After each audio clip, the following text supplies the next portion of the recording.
Today, Caitlin and I are going to be talking about 7 ways to get shredded in 2024. So let's dive right in. Let's not waste any time.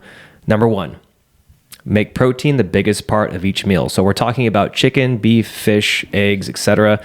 Caitlin, what are your go-to proteins? Right now, I think we're going towards bison, venison when it is stocked in the grocery store, and then ground chicken, and then ground beef. I mean, I think those are our top 4 as far as what we go for, and as lean as possible. I really don't like ground turkey. It's probably my least favorite. It's really dry. Yeah, it's just really dry, exactly. So I tend to go towards more like the red meats, I guess, but try to at least get fish like once a day, if not get fish oil. Mm-hmm. Yeah, lately we've been playing around a lot with eating elk and venison, and I've been really enjoying that because it's very lean, it's lower in calories, it's higher in protein, and lower in fat, saturated fat, and cholesterol. So everything that red meat's kind of known for being bad, it's nice to have those options as well that kind of compete with ground beef but aren't nearly as fatty as ground beef, even lean ground beef. Yeah, and one thing that we have been trying to incorporate, at least something I want to try to incorporate going forward for the year, is to incorporate more fish. And I think I was surprised by how much protein shrimp actually has. And it has a lot. It has like one of the most, and it's very low in fat, like one of the lowest. That and tuna, of course. So eating tuna, you like just two cans, I think, is about 80 grams of protein. And if you eat 3 cans, it can be anywhere from 100 to 120 grams of protein. And so I think that was great. That's a great odds. That is awesome. That's really good to know. I would definitely say that fish is probably one of the best things you can eat, for sure. Like seafood in general, because it's lean. You also get those omega-3 fatty acids. And it can be hard to get down sometimes, just because I know a lot of people aren't fish eaters. So if you aren't a fish eater, what would you recommend that someone else eats? I just think any of the other proteins, getting it ground is the best way to get things down. We were just talking about this earlier, and like sometimes, I mean, steak and eggs would be awesome to eat all the time. Yeah. One of my favorites, but it's really hard to, number 1, cook, and number 2, chew. Like you're just going to get really tired of chewing bigger cuts of protein. So I think getting things ground, so like getting chicken breasts ground instead, or getting different cuts of beef, that are on sale at the grocery store, you can ask the butcher to grind it for you so that it's easier to cook, faster to cook, easier to bake, all that kind of stuff. Yeah, it's a lot easier to prep as well. It's definitely, the nice thing about the ground meats is that they're very easy to cook. You don't have to be a high skill cook. And it's something that you can prep and also just put in the fridge, and it tastes just as good later. And then if you want to make it taste even better, we like to add salsa, taco seasoning, hot sauce. All those things make it to where it doesn't get super boring. Mm-hmm. And yeah, it also cooks fast. So those of you who are in a pinch, cooking ground meats does not take that long, and it doesn't take high skill. And you can prep a lot of it all at once, and you can also be doing chores at the same time if you really want to get into it. Yes, batch cooking is really easy to do for that. For a long time I thought Matt was crazy for doing like the pound of meat a day, and I thought eating, I don't know, ground meats for breakfast was just so strange. But now that I've been kind of doing it for a little bit, I'm like, wow, like this is so smart. It's so easy. It's cheaper, actually. I'm way more full. Yeah. There's a lot of benefits, but it's definitely a mind change first, because your traditional breakfast does not usually have like whole proteins. I guess at least growing up, I was never raised like that. So it was definitely a change of mindset to get used to this. But now I'm like, oh, it's like light bulb moment. Like this is how it's going to be forever. Yeah. And that was the biggest difference that I felt when I first started doing it, was that I felt full the rest of the day. Well, not the rest of the day, but I felt full. I could eat that like longer. A pound of meat, and I could go out until lunch. And I found that on days where I don't do that I'm really hungry, like 3 hours later, 2-3 hours later, even though I eat something that is filling. Then if I don't get enough protein in early in the day, I'm like, oh man, I'm hungry. Yeah. So yeah, right now at the gym, for those of you who don't know, we are doing a 30-day challenge of eating a pound of lean protein a day, preferably before noon. And I think it's going really well for people. Like they're doing a lot of batch cooking. It's really they tell me that they're full and that they're have more time actually because they prepped everything early on. And I think it's going to be a really good outcome at the end of the challenge for this. Yeah, and just to kind of give you context on what it kind of looks like, a pound of meat is going to be almost between 85 to 100 grams of protein. And what I like to do with my pound of meat is I'll add an entire carton of egg whites from Costco. Mm-hmm. I'll add that in, and that's, I think, what is that, 100 grams? No. It's 50 grams? Yeah, probably. Yeah, I think it's 50 grams of protein. I can't remember off the top of my head. And I add that in and I mix it all together. And then that makes enough food for both of us for a while. Yeah, for at least breakfast and lunch, or, a portion of it. And yeah, again, it was so much cheaper. I couldn't believe it.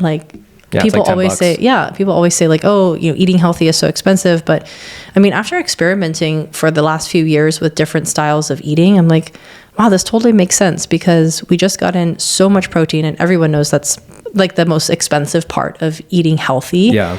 But at the same time, I'm like, because we're getting it ground, it's cheaper, and then it feeds two of us for two, so that's 4 meals. And I was like, wow, mind blown. Yeah. How many calories is in a pound of meat? Well, it depends on average.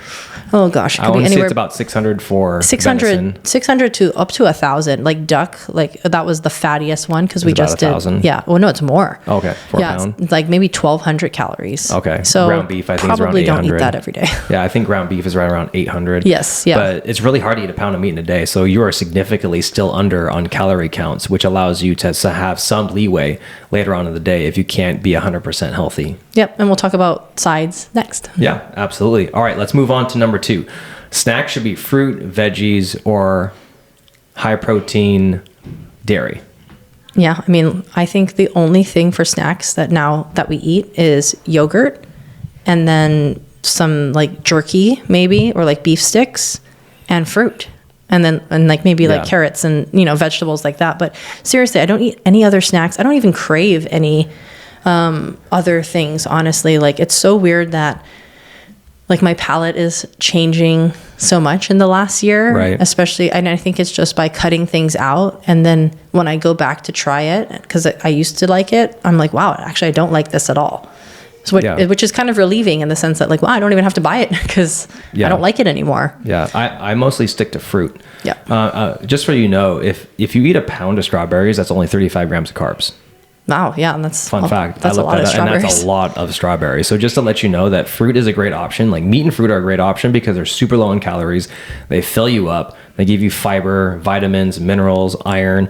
So you're getting a really good bang for your buck when you eat meat, fruit, and vegetables. And then high protein dairy is a good substitution, especially when you're pinch or you're traveling. Mm-hmm. Yogurt, cottage cheese, all great stuff to have just stocked in the fridge, just if you don't have time to prep, because you can just grab a yogurt out of the fridge, throw some fruit in there and maybe some nuts, and you're good for the day. Yeah, or not good for the day, but it's a good snack. Yeah. No, I mean, I would say almost good for the day. Yeah, pretty much almost there. Yeah. All right. Should we move on to number 3? Sure. All right. Fantastic. We are, let's see, where are we? Oh, there we are. Oh, okay. So sides while eating out should always be veggies, whole potatoes, or rice.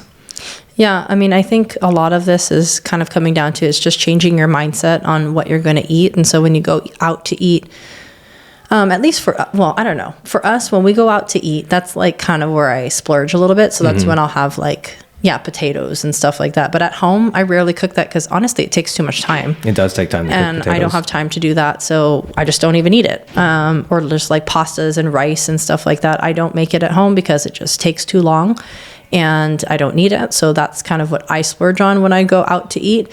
But if you're just talking about like lunch and stuff or like quick meals, then yeah, definitely just try to get protein, like a salad. I think a salad is a great way to go for lunch.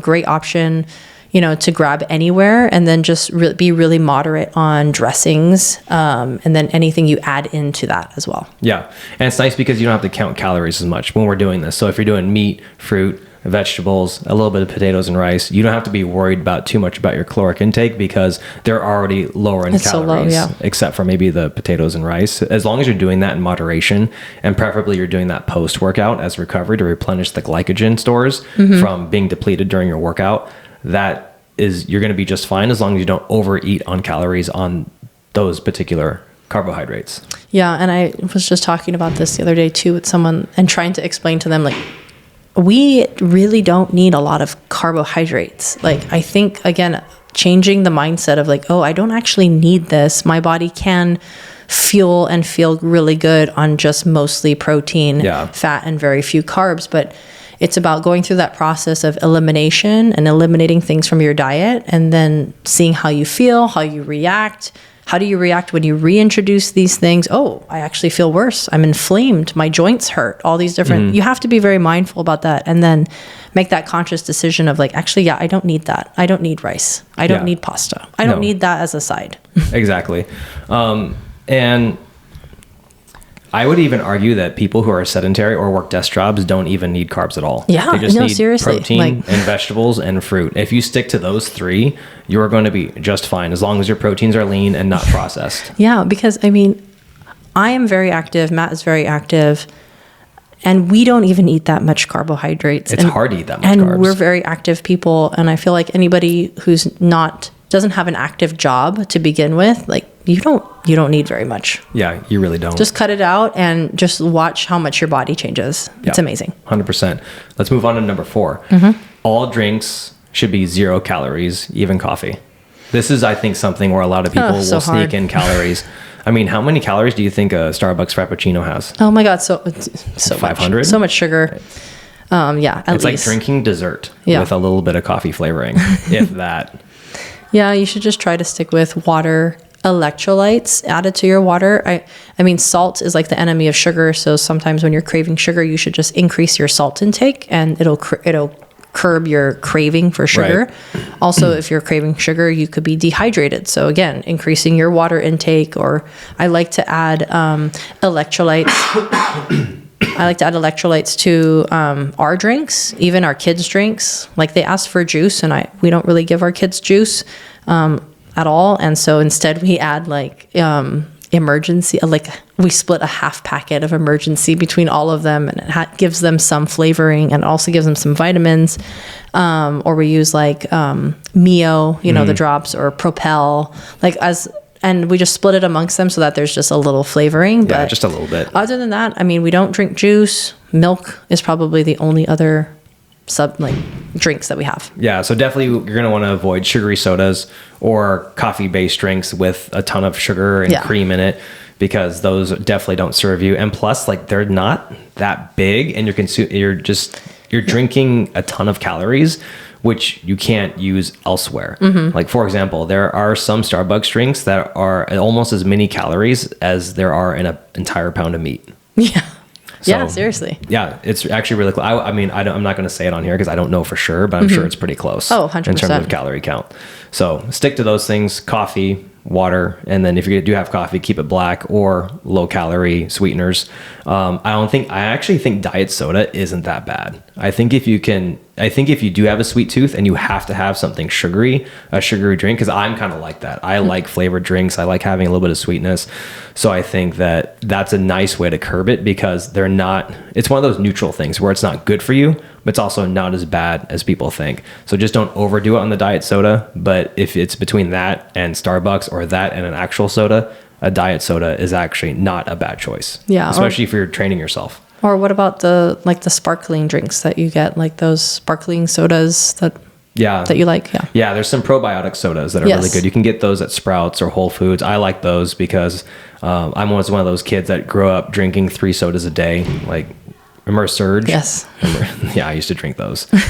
Like 2 or 3 of those a day. Yeah, I was so bad. I had so many cavities as a kid. It was so bad. Oh, man. Yeah, so just focus on those things, and that will help you lower the amount of calories that you consume every day.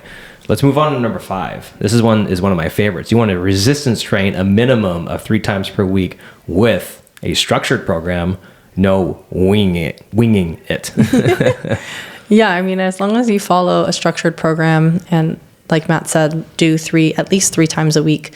I mean, at Red Wolf, we'd like to get you guys in at least 5 days a week. I think that's like the sweet spot where you really start to see some good gains and you have good momentum and you're hitting like all the different levels of fitness and muscle groups. So if you can get in 5 times, I think that's kind of where it's at. But yeah, minimum of 3. Minimum of 3, exactly. And definitely make sure that you're hitting compound lifts and you're doing, you're working out long enough as well. Because I think one thing people do is they underwork their working sets. Yeah, I mean, I definitely think people, they want like, the cool lifts and stuff. And sometimes it might get boring always doing deadlifts and back squats. And you might wonder, why are we always doing deadlifts and back squats? And it's simply because we as working adults don't have that much time in the day to train. And you see people doing like a lot of accessory movements or a lot of cool, fun movements. That's because they full-time train and they probably spend like 2 hours in the gym. But for most of us, we only have 1 hour. We have to do a compound lift in order to, activate a lot of muscle groups and get the most out of our hour. And so that's why we're always doing back squats, deadlifts, bench press, all those types of things, because we got to maximize our time. And the best way to do that is through compound lifting. Exactly. And that's how we design our programs at Red Wolf. We always look at what movements or what exercises are going to give us the most for our time, because we could do all these flashy things and that'd be really fun and cool and all, and you guys would have a great time. However, you're not going to see results on the timeline that you're actually looking for. Yeah, especially if you are only resistance training 3 times a week. I mean, it would be nice to do more bicep curls, but are you going to get the fitness that you're looking for? Are you going to lose 20 pounds? Are you going to get that pull up? No, probably not. No. Like you need to do bigger lifts and more sets, more volume of it, heavier sets, heavier volume, and just kind of like trust the process in that sense. Yeah. And it's not that those exercises or anything like those accessory work or whatever you see isn't necessarily bad. It's just that why are you going to waste that time for an hour or plus doing that stuff when you could be spending that hour doing high impact movements or exercises that will actually take you further with doing less work. Yes. Yeah. It's all about maximizing your time. If you have more time in the gym, great. Then we can talk about more accessory work. But for the most of us, we have that hour and that's it. Yep, 100%. Let's move on to number 6. No alcohol. This one's tough for a lot of people. Yeah. I mean, I don't know. I feel like people don't take us seriously or take it seriously when we say no alcohol. They're like, oh no, but like, like 1 drink or 10. Yeah. Or, like once a week. And I'm like, no, like seriously, like you don't need it. It's actually really bad for you. And I mean, I think for me, I see drinking as just, it has to be special. It has to be like a social moment. Like I'm going out to celebrate something. It can't just be willy-nilly, like any night or any time of day. Like there has to be a point to it. Yeah. And then I'm very picky with the alcohol I do choose, and I really try to make it worth it because I don't do it very often. Yeah. And because you have to start thinking about, oh well, how does it affect me the next day? Everybody knows how it affects you the next day. It affects your hormones as well. You feel terrible. Yeah, I think that's one overlooked thing is people don't realize how much. Well, I mean, first off, alcohol does nothing to help you improve your metabolic rate or your systems in your body. Like it just is not, there's no reason to consume alcohol in terms of what it can do for you. Yeah. I mean, the only thing it does is increase GABA in your brain, which is a neurotransmitter, which emits calmness and, it helps you loosen up. Hence why you kind of get more social. Yeah. When you drink, nothing wrong with that, but that's really the only thing that it does. And there's other ways to increase GABA in your brain as a neurotransmitter. Yeah. And again, that's why I said it has to be, I mean, it's very methodical. I feel like when I choose to have a drink out or whatnot, because I just think of all the pros and cons. I kind of weigh them and I'm like, is this worth it? Okay. Then I make the decision. And if you work out that day and you go out and you drink a bunch and you binge drink, it's actually going to detract from that workout, because what it does, it lowers your testosterone and increases inflammation and it messes with your sleep and your recovery. So you're actually taking away from your fitness every time you consume an alcoholic beverage. Yeah. So avoid it at all costs. Try and stick with water, guys. But if you have to have a drink, no worries. Enjoy it. We won't judge you. All right, let's move on to number 7. quality sleep. We're looking for 7 to 8 hours. Yeah, 7 hours would be amazing. I'll be honest. It's really tough. I get 5 to 6. Yeah. I would love 7. On nights that I do get 7, I feel so much better. Yeah. So, I mean, immense difference. But I'm definitely one of the 5 to 6 hour type of sleepers. Simply because, there's not enough time in the day to get all my work in. So I try to do it as much as I can. And I do get very good quality sleep, though. I must say I sleep straight through the night as long as not one of the kids wakes up. Yeah. I'm pretty heavy sleeper. And so I know my quality is pretty good. Yeah. And when you're sleeping, you're repairing tissues, the body's repairing itself. Neurologically, it's helping as well, your cognitive ability, because I definitely feel that, because when it was over Christmas time when we had some downtime, I ended up staying late just because I was like, I'm just going to stay up late because I got nothing to do the next day. And I remember I woke up at my normal time, which is right around like that 5:30 time. And so I got about 4 to 5 hours of sleep and I felt completely different. It was not as good. I wasn't as sharp mentally, wasn't as motivated.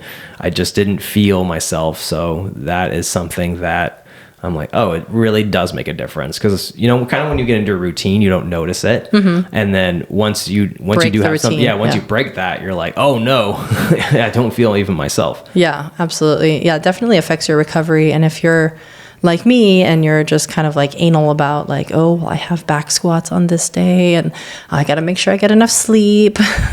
So like that's kind of my mentality, and I know how much it affects my working out, which is one of the things that I really like to do. So So I try to like maximize every ounce I can. 100%. And if you all follow this 90% of the time, your body will start changing.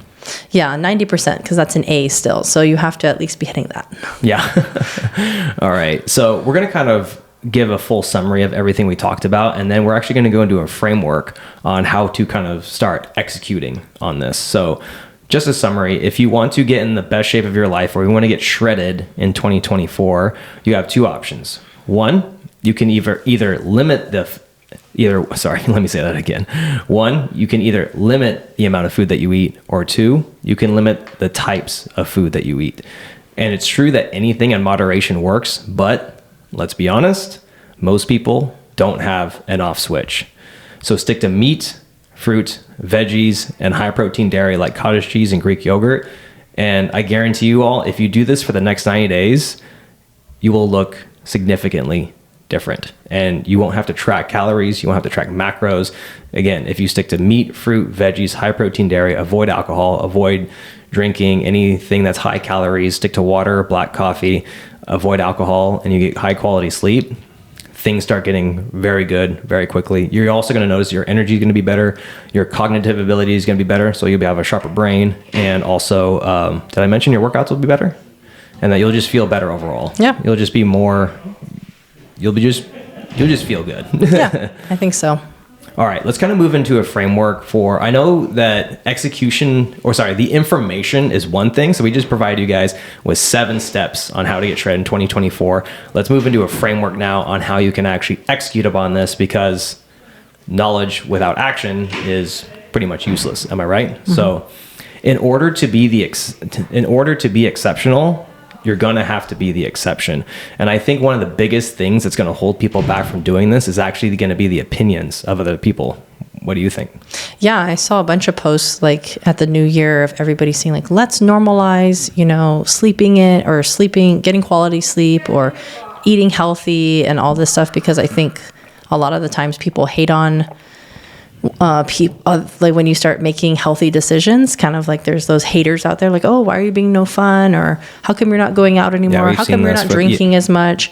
And it's just like, let's normalize like healthy living, and don't like worry about the opinions of others. Like, especially if you're trying to make a habit change or a mindset change, like you got to stick with it. Don't get influenced by outsiders. Just, stay in your lane and get things done. Yeah, absolutely. And, if you're listening to this and let's say that you do want to pursue these 7 steps, and I guarantee you're going to have people who are going to try and bring you down to their level. They're going to say things like, oh, like just like how Caitlin said, you're no fun. Oh, look, Judy brought her own healthy lunch today. You're such a health nut. Why don't you live a little? I could never do that, or I could never do what you do. Well, why would you want to put yourself through that? Or they would ask you, do you even have a life? And I know all these because these are all things that have been said to me, or that I've heard other people have to deal with. For sure. And you just laugh it off and say, yeah, I am going to do that. And you do it with a smile. I just heard somebody actually who's in the challenge, the 1 pound of meat a day challenge with us, say they prepped their food and they brought it to the office, and then their boss took them to lunch. And they were like, oh no, like I have my meal prep. And so they went to the lunch and they got a salad. And when they got back to the office, they ate their meal prep.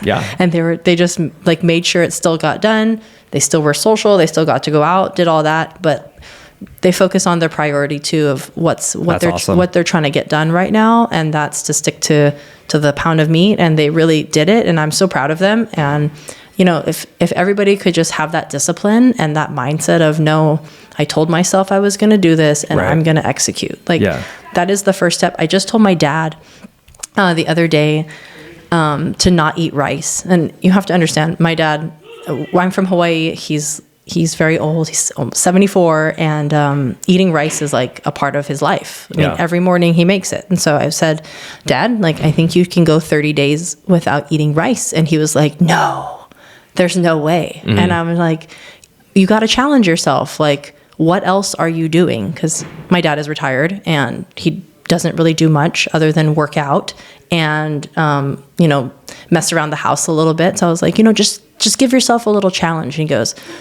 okay, I'll do it. And I go, okay, start tomorrow. He's like, and I go, come on, you got to commit. And so he's been doing it. So I think he's on day 3 of no rice. Hey, it's better than nothing. And, and it is really hard. He said, he's like, it's hard to make that change. I mean, being, set in his ways for so long, but it's a mental commitment, and you just really got to try and be driven and be focused. Yeah, exactly. And kind of going back to like, if let's say you work in an office or you work around other people who may not make the choices that you want to make, that's totally cool. And let's say that they do have something there, or like lunch is brought in, or there's donuts out, and then you have your meal prep.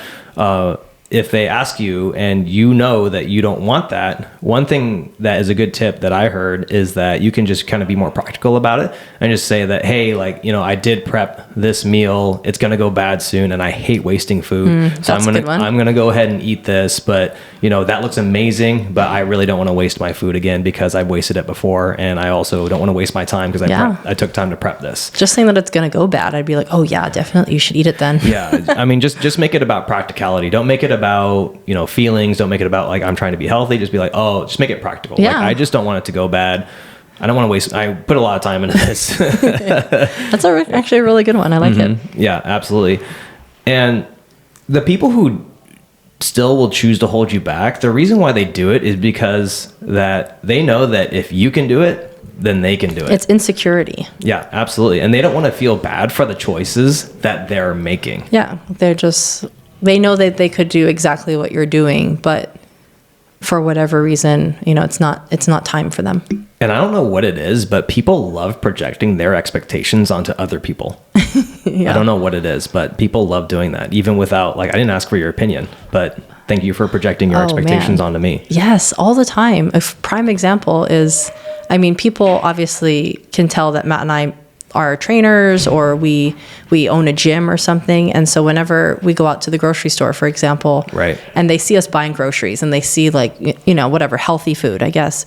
And the grocery store clerk always, makes a comment about like, oh, well, I was going to the gym, or I'm going to the gym right now. I didn't ask anything about going to the gym with you or anything, but they assume that since we have healthy food, that they want to also mention whatever they want, to tell us. And I'm just like, why are you? It's okay. Yeah. Like, it's okay. You don't have to acknowledge the fact that you also work out. Cause again, it's insecurity. I think people just get a little insecure about healthy eating or just being fit or nutrition or anything like that. Yeah. And a good thing to think about, everyone, because we're always going to have those people who try and hold us back, because we still have that to this day, even though everyone knows I'm in the industry, everyone knows what I do, is that if someone is trying to project their expectations on you, I mean, there's no greater waste of time than justifying your actions to someone who lives a life that you don't want. Yes. It's such a waste of time. So don't even bother. Because, I mean, just be like, well, don't say this, but do you really want to be like that person who's giving you criticism? Probably not. Yeah. So you do you, bro. Yeah. I love that line. Yeah, I love it. You do you, bro. Yeah, you do you, bro. All right, so let's wrap things up here. So we talked about the 7 steps to get shredded. We talked about a framework on how to actually execute on this. And are there any other tips that you want to give before we wrap things up, Caitlin? No, I'm just really excited we'll give you guys like a recap at the end of our 30-day challenge, which is kind of incorporating all of these things that we just talked about. And I hope that the people that are involved, can give us some good insight, and we have some good info to give you guys in February when we come back to this. Love it. Awesome. All right. Well, thank you so much for listening. If this was helpful, please leave us a 5-star review so that way we know to make more content just like this. Don't forget to follow us on social media at Red Wolf CrossFit and DM your questions or content suggestions there. We definitely want to hear from you. Until next time, good luck. Have fun. Nailed it.